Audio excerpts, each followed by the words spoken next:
जय श्री राधे कृष्ण। फागुन अमावस्या को साल की आखिरी अमावस्या माना जाता है। इस दिन किसी पवित्र नदी में स्नान करने से अमोघ फल की प्राप्ति होती है। यह दिन पितरों की शांति के लिए अत्यंत विशेष माना जाता है।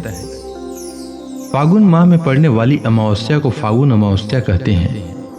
यह हिंदू वर्ष की अंतिम अमावस्या भी होती है। फागुन अमावस्या महाशिवरात्रि के पर्व के बाद आता है। हिंदू धर्म में आस्था रखने वालों के लिए फागुनी अमावस्या का विशेष महत्व है।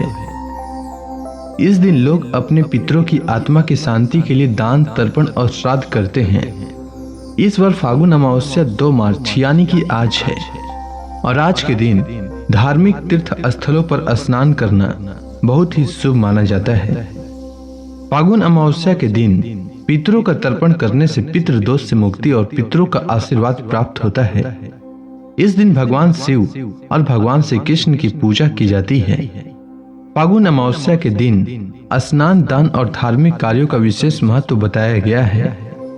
यह अमावस्या सुख, संपत्ति और सौभाग्य की प्राप्ति के लिए विशेष फलदायी है।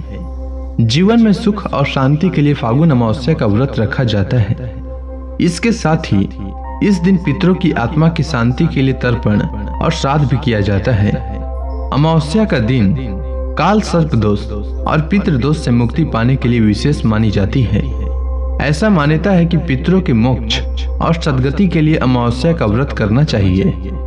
इस व्रत को करने से न केवल पितरों को मोक्ष एवं शांति मिलती है, बल्कि व्रतधारी को अमोघ फल की प्राप्ति भी होती है। फागुन अमावस्या के दिन पितरों का तर्पण करना सबसे ज्यादा श्रेष्ठ माना जाता है।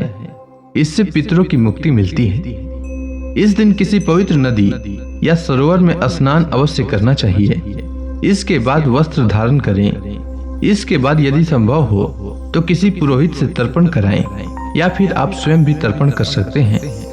अमावस्या के दिन भूखे प्राणियों को भोजन कराने से पुण्य की प्राप्ति होती है।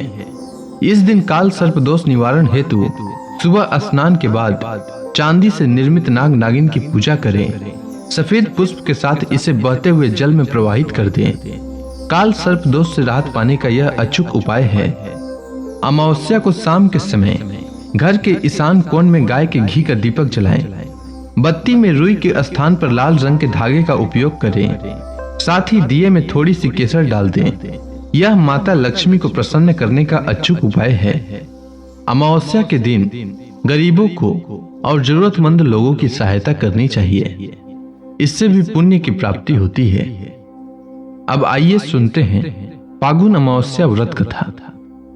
पौराणिक कथा के अनुसार एक बार दुर्वासा ऋषि ने क्रोध में आकर इंद्र और सभी देवताओं को श्राप दे दिया था, जिसके कारण सभी देवता कमजोर हो गए। इस मौके का फायदा उठाकर दैत्यों ने देवताओं पर आक्रमण कर दिया और उन्हें परास्त कर दिया। जिसके बाद सभी देवता भगवान विष्णु के पास पहुंचे और भगवान विष्णु को इसके बारे में बताया।